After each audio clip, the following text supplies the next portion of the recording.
प्रधानमंत्री ने कहा, कोरोना से बचाव के लिए टीकाकरण जरूरी, प्रोटोकॉल का पालन करें। बढ़ते संक्रमण को देखते हुए सभी मुख्यमंत्रियों से की बात।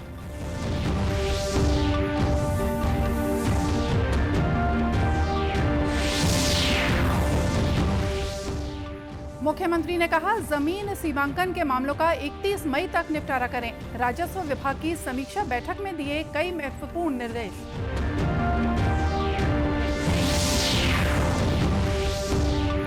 गृह मंत्री ने कहा कि विकास कार्यों से कम हो रही माओवादी घटनाएं। एक माह में 57 माओवादियों ने किया आत्मसमर्पण।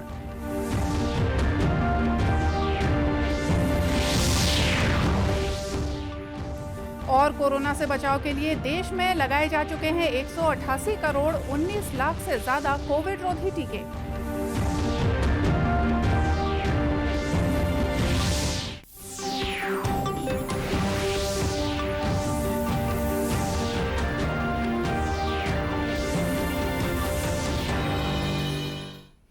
नमस्कार, आप देख रहे हैं दूरदर्शन समाचार। मैं हूं मोनिका शर्मा और आइए अब देखते हैं समाचार विस्तार से।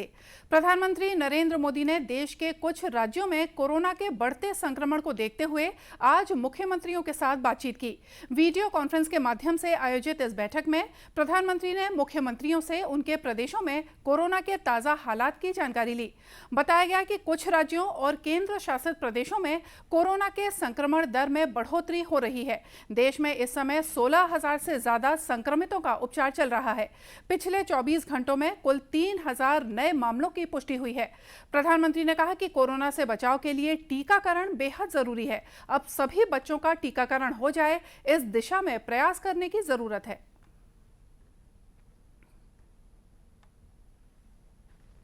कोरोना वैक्सीन की पहली डोज लग चुकी है।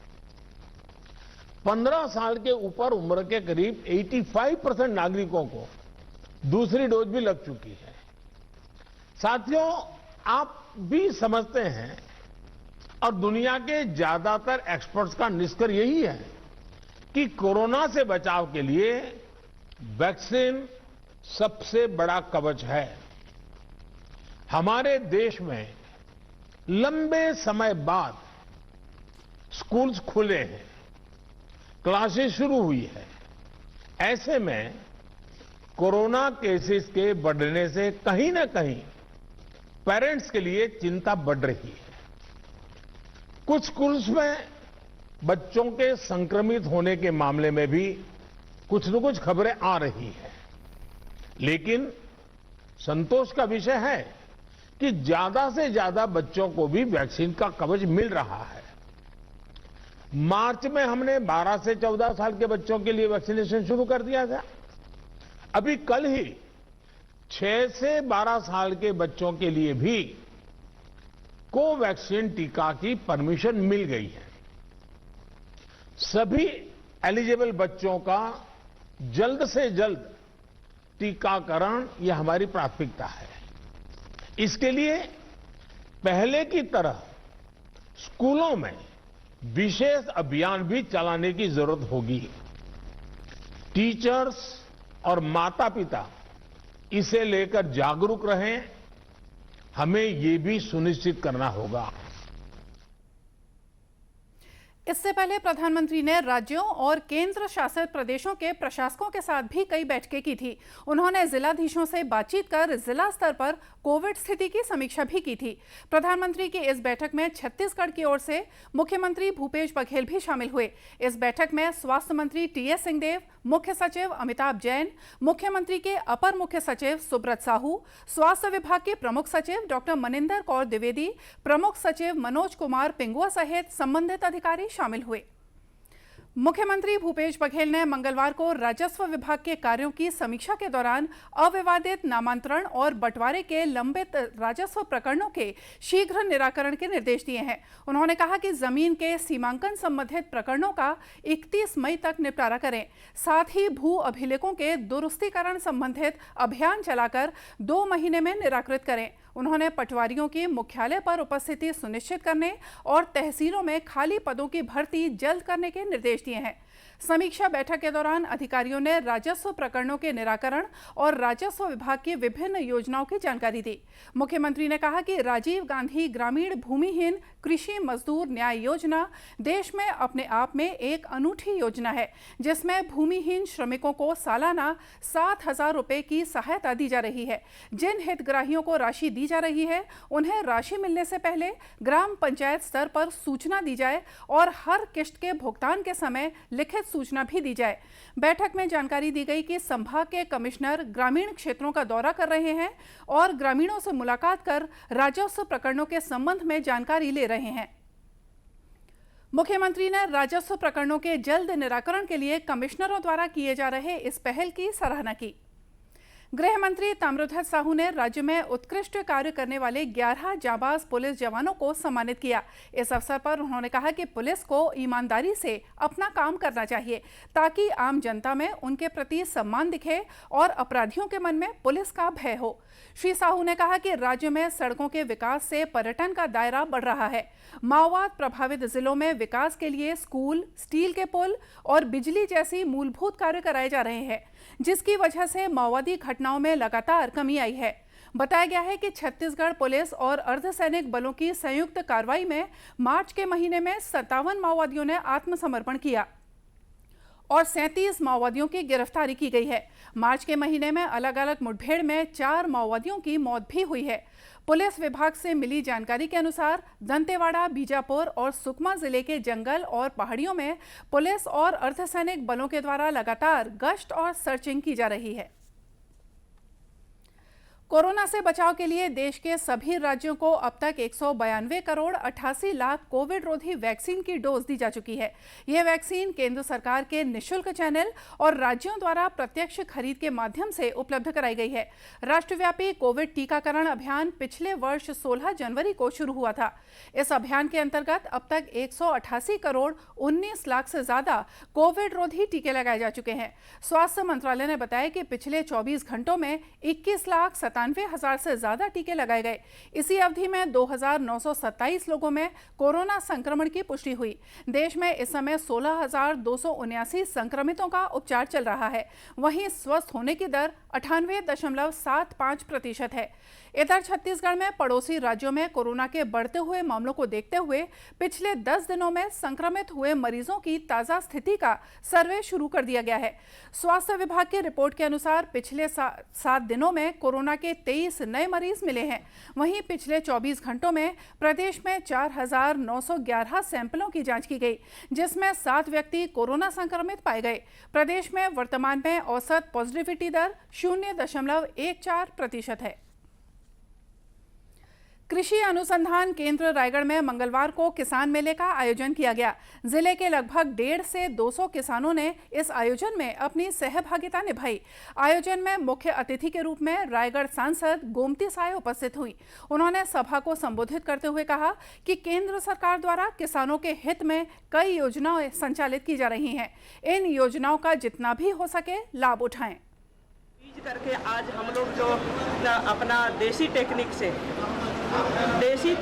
से उसका आय दोगुनी बढ़ाने के लिए जो काम हमारे पूरे टीम यहाँ पर अधिकारी कर्मचारीगण भी है, जिसमें वैज्ञानिकगण है और हमारे किसान मिल करके मतलब एक नया तकनीकी के साथ कृषि करना चाह रहे हैं और लगभग सफलता की ओर है। और आने वाला समय में किसानों की आय दोगुनी होगा, ये कोई रोक नहीं सकता।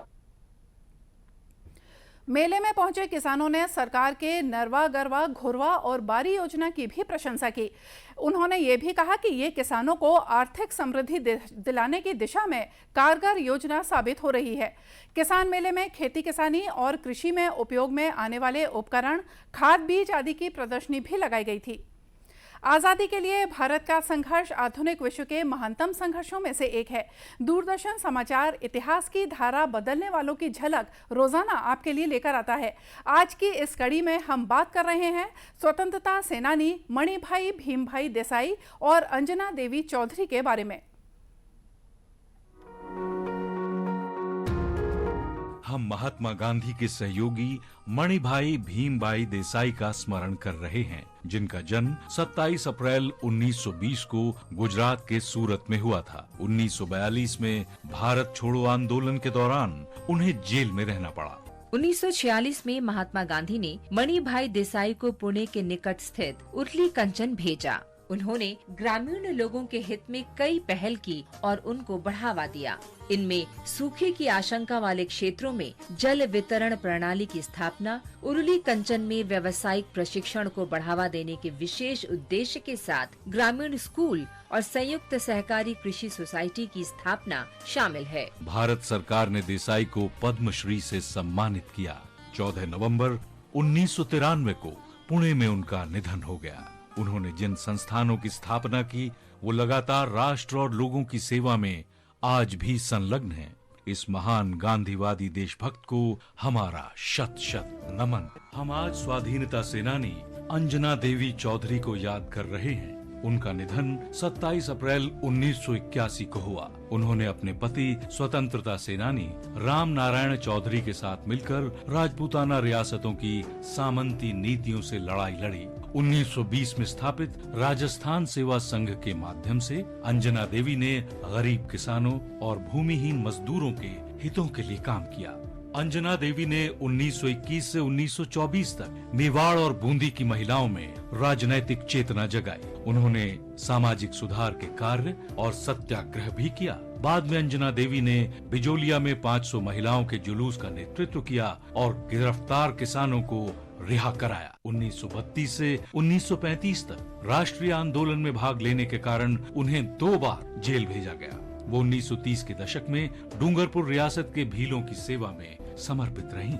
वो 1939 से 1942 तक सेवाग्राम आश्रम में रहीं और महात्मा गांधी के कार्यक्रमों में शामिल हुईं। अंजना देवी 5 साल तक भारत सेवक समाज के महिला सूचना विभाग के संचालन में भी व्यस्त रहीं। उन्होंने जीवन भर जन सेवा और राष्ट्र निर्माण के लिए स्वयं को समर्पित कर दिया। स्वतंत्रता सेनानी अंजना देवी को हमारी ओर से श्रद्धांजलि।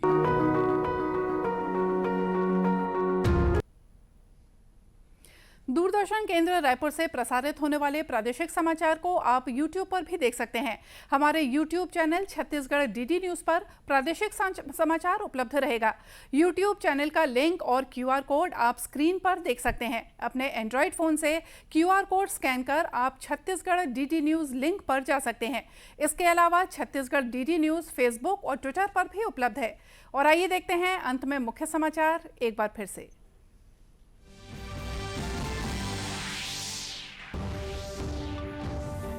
प्रधानमंत्री ने कहा, कोरोना से बचाव के लिए टीकाकरण जरूरी, प्रोटोकॉल का पालन करें। बढ़ते संक्रमण को देखते हुए सभी मुख्यमंत्रियों से की बात। मुख्यमंत्री ने कहा, जमीन सीमांकन के मामलों का 31 मई तक निपटारा करें। राजस्व विभाग की समीक्षा बैठक में दिए कई निर्देश।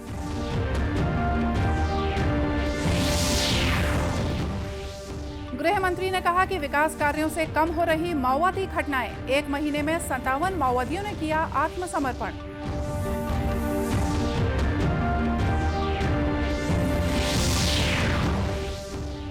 और कोरोना से बचाव के लिए देश में लगाए जा चुके हैं 188 करोड़ 19 लाख से ज्यादा कोविड रोधी टीके। और इसी के साथ ये समाचार बुलेटिन यहीं समाप्त हुआ। नमस्कार।